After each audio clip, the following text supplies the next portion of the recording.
Conversation we were having here off the air before we came back from commercial. Joining us now to translate it into English, co-host of Gutfeld, Tyrus, back in the studio. Hey, man. What it is. Always a pleasure. But is it a pleasure today, knowing that you now have a reality show where you're a snake keeper at home? Well, you know, I love that we always have nice folders of packets of information to go over, and I think we've never opened one. Ever.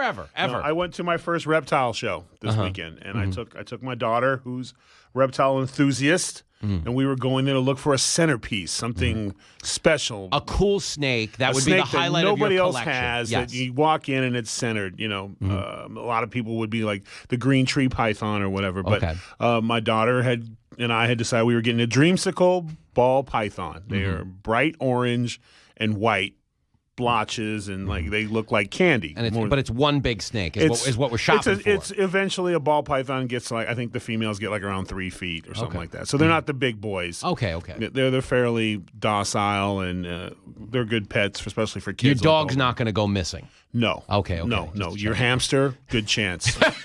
Say goodbye to Marty, though. The hamster's out of there. Yeah. Marty's not long for this. The neighborhood squirrel, if he gets iffy, possibly. Not good. But that would mean it would have to actually move. They're real lazy. They just like they're called ball pythons for a reason. So what you were telling me is you went there looking to buy one snake. You made the mistake of telling your daughter what the exact budget was. The moral of this story is never teach your kids. As a former teacher, the toughest student you'll ever have is your child, because one, you can never measure success because you're correcting the whole time, and they purposely spike the numbers because they're your kids and they don't want to pay attention. So I was pushing the math issue. I had secured permission from the bank, i.e. the mom, that I could spend $2,000 on my dreamsicle snake, which was about anywhere from $1,800. They're expensive, but they're. And I tried to make it a teachable moment to my daughter, where I said, "Listen, we have a $2,000 budget for our centerpiece," and we went up there, and they, lo and behold, there it is in all its glory. It was glowing, and they wanted $2,000. This was going to be a quick trip. We're in and out. I'm picturing this like the leg from A Christmas Story. Yes. Dad just wants the major award. Fragile, yes. This is a major award. Like, this is the type of thing where people be like, is that real? They're that beautiful. So I'm excited. And like this, and we still every day. Not to mention she had a sleepover that night, and she had all kinds of stuff Things going on. are looking up, yeah. Yeah. And I told her straight up, look, Georgie, you got $2,000 budget. That's what I got secured from the bank. That's the deal. And she was like, yeah, but this one right here is like that, but it's only $300. And I said, well, it's not the dreamsicle, is it? And then the genius behind the other side of the thing, and I have to call him a genius because that's the only way I can describe it, because the other words haven't been cleared by Fox yet, says, well, if you took that and crossed it with that, you could get that. And then my daughter was like, wait a minute, Dad. Now you have a breeding experiment. I'm like, what? Dreamsicle. I came for my mouth is ready for dreamsicle. You know, that's what I'm ready for. I'm ready to go. Let's go. She's like, well, this one's $300. This one's this. What if we cross this with this one? And the guy's like, well, you would get this one and you would get this one. So how do we get all? Well, if you had this combination of that, and I could, that would be this. And I said, all right, look, genius, to the guy again, because it's not really what I wanted to call him. Yeah. I said to my daughter, like, look, if you can add up this amount to equal that amount, okay, knowing, because I'm her teacher, and she's been dogging it on math lately, and there's no number line in sight or number box, that she's not going to be able to add this up. So you're preying on what you consider to be your kid's intellectual... My arrogance and in myself and my teaching was high. Yeah. I was a man feeling like I was not only going to teach a life lesson, I was going to get my snake. Needless to say, a long, drawn-out story short, she saved me $100. Little genius, we'll call her, but I want to call her something else. She's like, yeah, Dad, that's $300 here. We get all these. We get all 80 of these for $1,800. Wait, no, I'm sorry. And I'm like, I got her. I'm sorry, Dad, $1,900. I says, well, we have to figure tax, because tax would have put me over. And the gentleman, genius, says, oh, there's no tax with cash. And my daughter was like, see, Dad, I saved you $100. Isn't it the worst feeling as a parent when the guy knows he's made it between you and your kid? He's divided us. Yeah, he knows it now. Like, he knows. Because now he gets rid of all his surplus stuff, and he keeps his diamond for another person. He doesn't have to reload the van and go back home. No, he cleaned out. Eight ball pythons. You know, they say, like, don't go grocery shopping when you're hungry. Don't go snake shopping when your kid's good at math. And you didn't know he was good at snakes. Math. That's amazing. And wants to rescue everyone in the building. Tyrus is in studio if you're just joining us. He purchased a human centipede, I believe, this weekend. Well, for basically everything but. Everything but, yeah. Leopard geckos, hognose snakes. Basically, if you had a snake and had a good sad face, you went home with the team. It's the worst. It is the worst feeling. I'm actually going to start performing on the road because I have no place to live. Yeah. So, But he has this. There's going to be some open dates. You have a snake show now. If you have a couch and cable TV, there's a good chance Tyrus could come to your neighborhood. He's changing his name to Ty Exotic, like it's Tiger King. Except no one really wants to come over for ball pythons. You know, it's not like it's not a high item where you it's not the draw like you got a puppy. It's not a draw. It's not in wrestling. Does it draw? Do ball pythons put butt in the seats? No, they do not. Are you telling me you will not be on the set of America's Newsroom with Percy Perino? No, I will not. Percy the dog. They won't do a segment with the snake. Yeah, all right. Because again, they're ball pythons. They're the most unassuming. They're not glorious like a Burmese or a reticulated. The giant long ones. Everyone something massive like that. Yeah, Pretty these crazy. guys are small. They're real small. Well, let me ask you. I mean, that's snakes. I want to pivot to a grown-up conversation really quick because this one jumped out at me. You've been coming to New York. I won't even cite the stats, but I have the stats, and we'll get there. You've been coming back and forth to New York a long time. When you walk down the streets of New York, does it look safer to you than it did 8 years ago, as Bill de Blasio claimed? No, right? Because 8 years ago I would have brought my kids. Mm-hmm. How about that's a good point. And I always did. Yeah, they were doing podcasts with me. They were like little interns. I mean, they were really good at getting water. Yeah, they're solid assistants in the beginning. In the beginning, there's an age where they actually stop being good interns. Yeah, then they kind of stick their faces in their phones the whole time. But again, still, it was a fun deal. You would come in and you'd stay at the daddy's hotel, and then you'd go to work, and you'd see the show, and it was a good thing. Now, literally, I'm not making a journey. I'm within a block or so of this building. Yeah. And the last time I had brought my children here, they could not leave my hip walking from there to there to the point where I was like, I'm never doing this again. Because it was just, I'm 6'8", and I can be real intimidating when I want to. People did get out of our way, but and we couldn't take them to eat anywhere. Yeah. Sitting in those boxes, you're a sitting duck. A lot of times with your back, you don't see what's going on because individuals will literally reach over and pull the food right off your plate. Yeah, it's bad. So, no, it's from not just from a health standpoint, the rat. I mean, probably my first 5 years coming here, I don't think I ever saw a rat.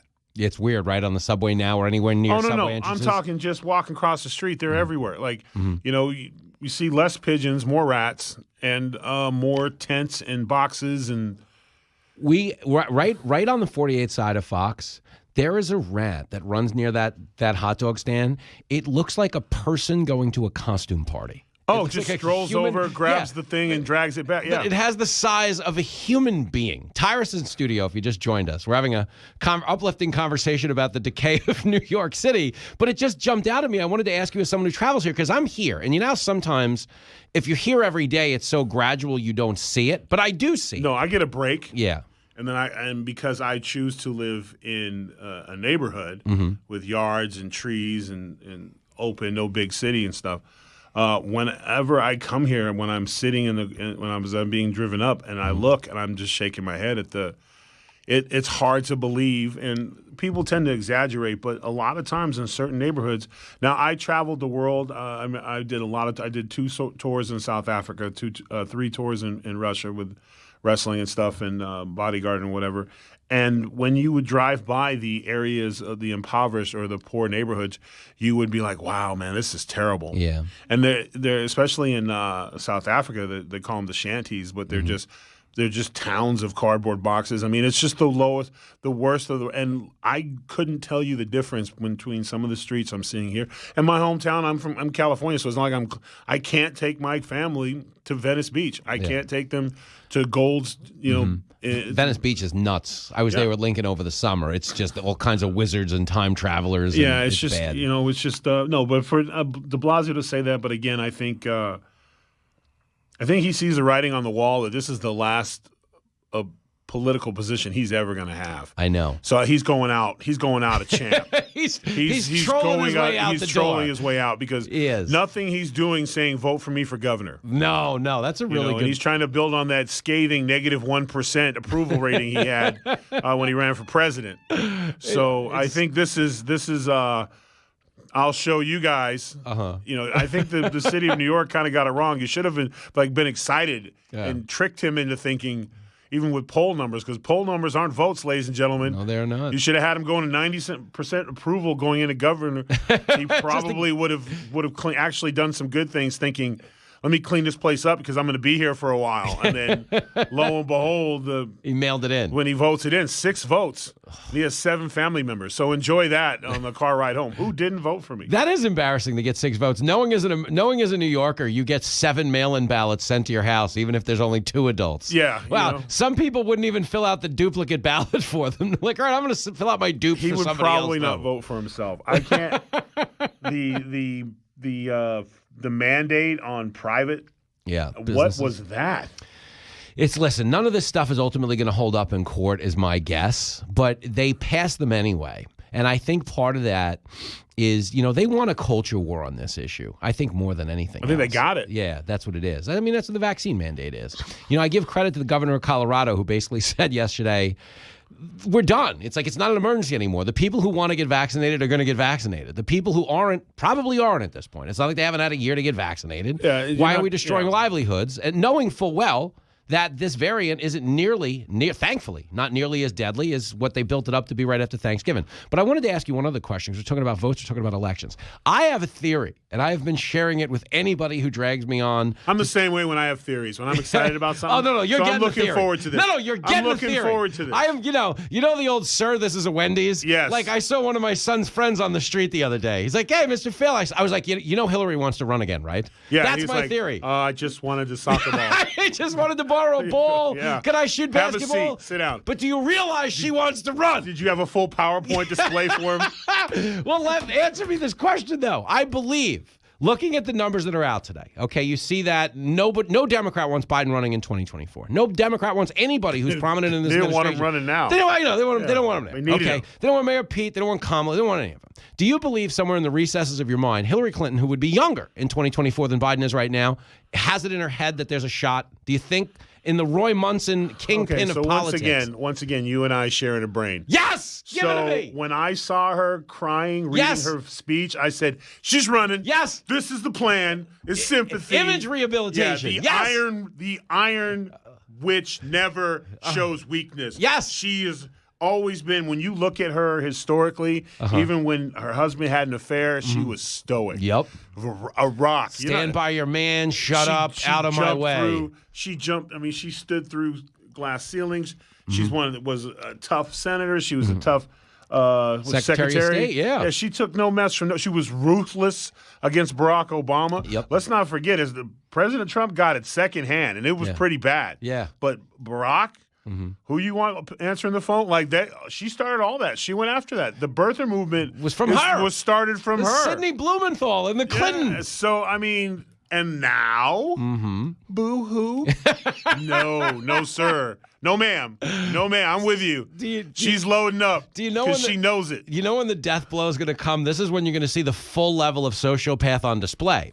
It's when she's finally going to divorce Bill and say she's been a victim this whole time. Oh, and she'll get the nomination. Incentivized victimhood. She'll be like, I was preyed upon by this man who literally now wouldn't know what, like, divorcing him now, he would have to take your word for it. Yeah. Like, Bill's not in great shape. I'm running not for me, but for all those other women. But here's the thing, and the cool part is, it's going to work. It's going to work. I take it from a guy who's been in wrestling a long time. This storyline works. I'm like, if this was in the writing room and Vince and Triple H and were sitting there looking at me and here's the pitch, they would go, this is gonna get a lot of heat. I'm in. They'd be in. They'd be like, oh, let's do it. If she could pull this off as a guy who was a performer most of his life, like on some level, I'd almost like have to vote for her just for the conviction of psychosis. If the emperor can fall and Jedi and be blasted into millions of nuclear particles and then show up half burned 10 years later in Star Wars? Why not? Why not? Yeah, she's going to run because and all of a sudden now you're going to see Kamala go around the office. So about that Supreme Court justice thing, can I get a tour of the place? I just want to check it out. I just want to give it a go. Where would my seat be? Which one would be mine? Because she's done. Thank you for this. Hey, you don't need approval ratings to be Supreme Court justice. No, ma'am. And you can listen to all the Tupac and Biggie. Snoop Dogg and Biggie you wanted to that weren't even old enough to sing when you were doing it. My favorite Kamala story of all time. She's like putting people in jail for life for smoking weed. Then she runs for president. She's like, I used to smoke weed and listen to Tupac and Literally, Biggie. as I signed their life sentence, I was smoking weed. Yeah. And and the point we're making too is she's talking about listening to two rappers who hadn't yet recorded an album. And had unsolved murders that she didn't go after. This is why we can't have nice things. Tyrus, I so appreciate the consensus on my Hillary theory. I'm with you. I have been secretly pushing the same thing. Gutfeld would not let me discuss it on air. I'm like, the people got to know. Listen, she's coming back. We have a commercial break, but I'm going to go get ripped off at a snake convention out of solidarity. Listen, you remember Terminator? Yep. You can't stop it. You can't. The force is strong with this one. You know, too strong. You're the best. There's no reason with it. This thing's just gonna do what it does. You gotta go. I'm dying.